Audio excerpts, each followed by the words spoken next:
In my last video on the subject of why Vivi is so incredibly broken, I briefly showed an image of a version of Vivi with only its triggered ability. And it has occurred to me since then that rather than this Vivi, which simply deals a point of damage and puts a +1/+1 counter on it, Vivi in its mythic state, we maybe should have had something akin to this. Now, it should be clear that this is not the only way to fix Vivi. There are in fact many different ways that Vivi could have been expressed to the world other than the Vivi that we got. And we should probably go through what makes each of them more acceptable than the Vivi that saw print. Now, if you did watch my last video and you're watching this one now, please like and subscribe. I am trying so hard to make this YouTube channel a proper thing. It should be abundantly clear that there is a healthy play pattern for Vivi that is a non-creature triggering permanent that grows gradually over time. That's also just a creature that meshes well with Vivi's existence and identity as a character in Final Fantasy IX. It's a spell-based creature that gradually grows its identity and becomes more powerful over the process of the game as you explore that. So I do really think that the putting +1/+1 counters on Vivi so that it grows over time is a non-negotiable part of the design. And establishing our non-negotiables is very important. For example, this being a blue-red card, because it should also be mentioned here that the Vivi printed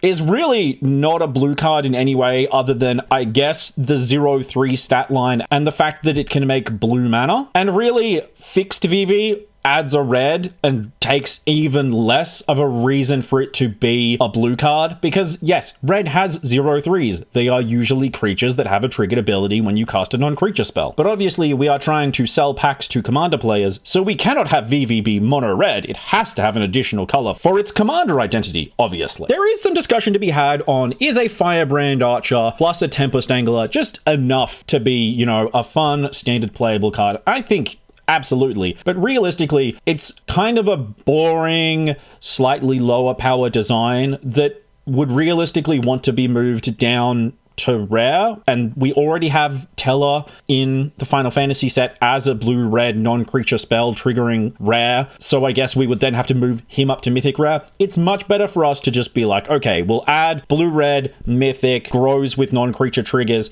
These are all our non-negotiables. But again, there is still plenty to play around with here. I'm personally quite particular to the Vivi that doesn't add mana when you trigger it, but instead deals damage equal to Vivi's power, because I think that would just be a fun, like, burn deck to try and build around. And at that point, adding blue is not even just a commander thing. It's now a restriction that the standard burn players have to work around, because we can't just stick Vivi into a mono-red burn or a red-white burn deck. Yes, sometimes designers make cards more clunky on purpose, because clunky and an interesting design puzzle are often the same thing. But on the flip side of massively overcomplicating this, we could also add a bunch of blue things to Vivi. I took the time to sit down and make a version of Vivi that essentially is build your own repeatable cryptic command. And honestly, it's the kind of massively over-designed mess that early, younger designer me would have absolutely loved. But this is too much. And also notably, I've had to truncate the flavor text, because one of the other major things missing from the original Vivi is flavor text. Flavor text is unironically a huge part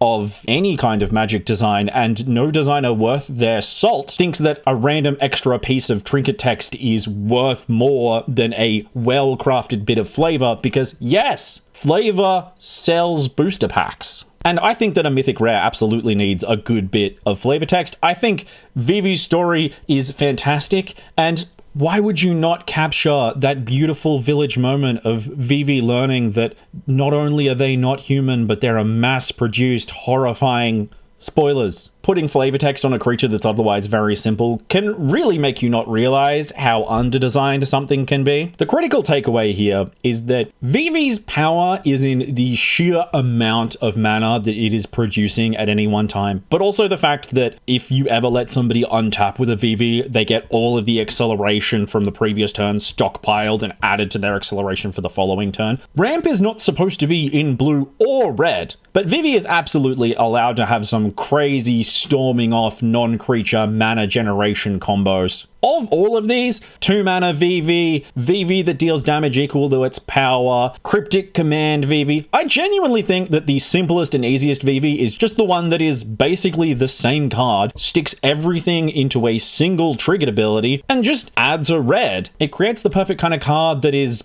really just powerful based on what format it ends up in. I mean, I was talking to Sam and he said to me that Bergie, God of Storytelling, which is just add a red when you cast a spell, saw play in Modern up until Ruby was printed, but we're not going to talk about that. And hey, I think that a growing creature and a ping of damage is a really fair trade for spell to non-creature spell that just makes Vivi a really interesting card to build around. And I do genuinely wish that this was the version that we got. Maybe, hopefully, we get an alchemy balanced version of this for me to never play because I'm never going to play an alchemy format.